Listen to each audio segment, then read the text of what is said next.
प्रिय भक्तगण, आज हम आपको एक कथा का श्रवण करा रही हूँ जो सुनने मात्र से आपके जीवन में सुख, संपत्ति और धन की वर्षा होगी। तो चलिए कथा को प्रारंभ करते हैं। एक बार की बात है, भगवान शिव माता पार्वती से कहते हैं कि मानव अपनी ये 4 आदत छोड़ देता है तो सृष्टि पर कोई भी लक्ष्य को पा सकता है। तब माता पार्वती कहती है, हे प्राणनाथ, कृपया ये कौन सी 4 आदत है? फिर भगवान शिव कहते हैं, हे देवी, आज मैं पृथ्वी लोक जाकर एक संत का रूप धारण करके अपने एक भक्त को ये 4 आदतें बताऊंगा। इसलिए आज आप इसे ध्यान से देखेंगे और सुनेंगे। अगर आप यह कहानी सुन रहे हैं तो पूरा सुनिए। इस कथा को आधा अधूरा छोड़कर जाने की गलती मत करिएगा, क्योंकि इस पवित्र कथा को पूरा सुनने से मन चाहा फल की प्राप्ति होगी। इसलिए इस कथा को पूरा सुने। आप शिव भक्त हैं तो भोलेनाथ का अनादर ना करें। एक बार भगवान शिव यानी संत के पास एक शिष्य आता है और कहता है, महात्मा, आप हमेशा सबसे कहते रहते हैं कि ध्यान करो, लेकिन ध्यान करना तो दूर की बात है। मैं तो कुछ समय के लिए आंख बंद करके शांति से बैठ भी नहीं पाता हूँ। मेरा मन इतना अशांत है कि हर समय भटकता रहता है। मैं जब भी ध्यान करने बैठता हूँ तो मेरे अंदर विचारों के तूफान उमड़ने लगती हैं। लोगों के बारे में, अपने साथ बीती घटनाओं के बारे में, अपने भविष्य के बारे में और ऐसी ही न जाने कितनी सारे अजीबो गरीब विचार मेरे मन में लगातार उठने लगती हैं। मैं इन्हें रोकने की बहुत कोशिश करता हूँ, लेकिन जब रोक नहीं पाता तो बेचैन होकर ध्यान से उठ जाता हूँ। संत महात्मा, आप मेरी इस समस्या का कोई समाधान बताएं। फिर संत कहते हैं, तुम्हारा ही मन है, लेकिन ये तुम्हें कुछ देर तक आंख बंद करके बैठने भी नहीं देता है। तुमने अपने मन को कितना आजाद कर रखा है। शिष्य ने उस संत से कहा, मैंने बहुत सोचा, लेकिन मुझे अपनी इस समस्या का कोई समाधान समझ नहीं आया, इसीलिए मैं आपकी शरण में आया हूँ। अब आप ही कोई रास्ता दिखाएं। संत ने कुछ देर तक राजकुमार के चेहरे की तरफ बड़े ध्यान से देखा और फिर कहते हैं, ठीक है, तुम ये 4 आदतें छोड़ दो और फिर तुम्हारा मन लगने लगेगा। शिष्य पूरा ध्यान लगाकर संत की बातें सुनने लगा। फिर संत ने कहा, पहली आदत, दूसरों के मन को पढ़ना छोड़ दो। तुम हो या तुम्हारे जैसे ज्यादातर लोग यही गलती करते हैं कि वो दूसरों की मन की बातों को पढ़ने का प्रयास करते हैं कि सामने वाला मेरे बारे में ऐसा सोच रहा है, और यही एक आदत तुम्हें सबसे ज्यादा अशांत और परेशान रखती है। और ज्यादातर मौकों पर हम लोग दूसरों की मन की बातों को गलत और नकारात्मक तरीके से पढ़ते हैं। जैसे कि लोग अक्सर समझते हैं कि दूसरे लोग उनकी तरक्की से जलते हैं, उसे नीचा दिखाना चाहते हैं, उसे पसंद नहीं करते, उसकी मदद नहीं करना चाहते, और ऐसी ही न जाने कितनी सारी नकारात्मक बातें ये लोग दूसरों के प्रति अपने अंदर बैठा लेते हैं। फिर उनके बारे में ही सोचते रहते हैं। फिर उन व्यक्ति से बदला लेने के तरीके सोचते रहते हैं, उन्हें नीचा दिखाने के मौके ढूंढते रहते हैं, और दूसरों के प्रति यही नकारात्मक सोच इन्हें अशांत और दुखी करती है। और फिर ये लोग अशांत महसूस करते हैं, इसीलिए दूसरे लोग क्या सोच रहे हैं इसका अनुमान लगाना बंद कर दो। दूसरे लोगों के विचारों को पढ़ने की कोशिश करना बंद करो। अगर पढ़ना ही है तो खुद के मन को पढ़ना शुरू करो कि तुम्हारे अंदर क्या चल रहा है। कहीं तुम नकारात्मक सोच, शिकायत या बुराई करने जैसी आदतों के शिकार तो नहीं हो रहे हो। फिर संत ने कहा, दूसरी आदत, ये सोचना कि असफल हो गया हूं तो लोग हंसेंगे। हंसने दो लोगों को असफलता पर। हंसना तो लोगों का काम है, क्योंकि अगर तुम सफल हो जाते तो यही वो लोग हैं जो तुम्हारी तारीफ करते हैं, तुम्हें सम्मान देते हैं, तुम पर गर्व करते हैं। अगर तुम अपने सफल होने पर दूसरों से तारीफ की उम्मीद करते हो तो अपनी असफलता पर उनके हंसने से तुम्हें दुखी नहीं होना चाहिए। और हमारी समस्या ही यही है कि हम लोग असफलता को बुरा मानते हैं, जबकि असफल होना सफल होने से भी ज्यादा जरूरी है, क्योंकि बिना असफल हुए मिली सफलता लोगों के अंदर घमंड लाती है और दूसरों को खुद से छोटा समझने की गलती करता है, जबकि असफलता हमें विनम्र रहना सिखाती है, धैर्य रखना और लगातार प्रयास करना सिखाती है।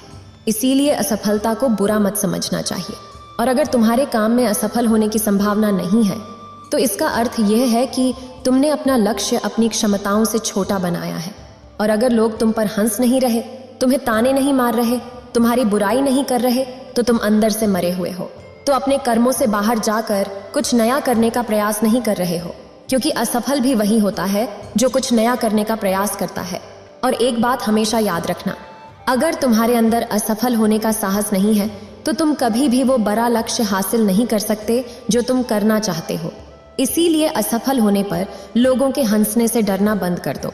अगर आपको भी असफलता से डर लगता है और अगर आप भी सिर्फ इस डर से कुछ नया करने का प्रयास नहीं कर रहे कि अगर मैं फेल हो गया तो लोग क्या कहेंगे, लोग मुझ पर हंसेंगे, मेरा मजाक बनाएंगे, तो आपके इस डर को खत्म करना है तो डरना छोड़ दो। फिर संत ने आगे कहा, तीसरी आदत, समय को काटना छोड़ दो। लोगों को लगता है कि वो समय को काट रहे हैं, लेकिन असल में समय हर पल उन्हें काट रहा है। लोगों के द्वारा समय को व्यर्थ के कामों में बर्बाद करने का केवल एक ही कारण है, और वो ये है कि उन्हें लगता है कि उनके पास बहुत समय है, जबकि सच्चाई ये नहीं है, क्योंकि उनसे पहले वाले लोगों को भी यह लगता था कि उनके पास बहुत समय है, लेकिन उन्हें पता नहीं चल पाया कि कब समय बीत गया और उनका बुलावा आ गया। और जब तक उन्हें अपनी गलती का एहसास हुआ तब तक समय उनके हाथ से निकल चुका होता है। बस पश्चाताप रह जाता है कि सारा जीवन व्यर्थ के कामों में बर्बाद कर दिया, और फिर वो चले गए इस दुनिया से बिना खुद को जाने, बिना इस जीवन की सच्चाई को समझे। इसीलिए जब तक ये जीवन है, इसे सार्थक कामों में लगाओ, खुद को जानने में, दूसरों की मदद करने में, लोगों को सही राह दिखाने में, मानवता के कल्याण में। और समय को बर्बाद करने से आज तक किसी को खुशी नहीं मिली है।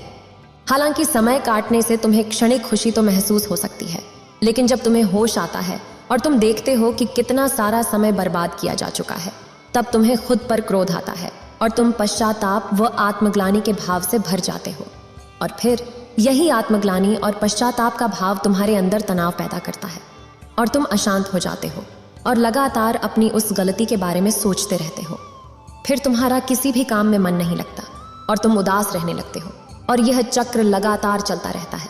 इसीलिए समय को काटना बंद करो और वो करना शुरू करो जो जरूरी है। फिर संत ने कहा, चौथी आदत, ये सोचना छोड़ दो कि मुझसे बड़े बड़े लोग नहीं कर पाए तो मैं कैसे कर पाऊंगा। असल में दूसरों से खुद को किसी भी चीज से तुलना करना ही व्यर्थ है। सबकी परिस्थितियां अलग हैं, सबकी सोच अलग है, और क्या हुआ अगर दूसरे नहीं कर पाए तो हो सकता है कि तुम ही कर जाओ, क्योंकि अक्सर वही लोग इतिहास रचते हैं जिनसे ज्यादा उम्मीद नहीं होती।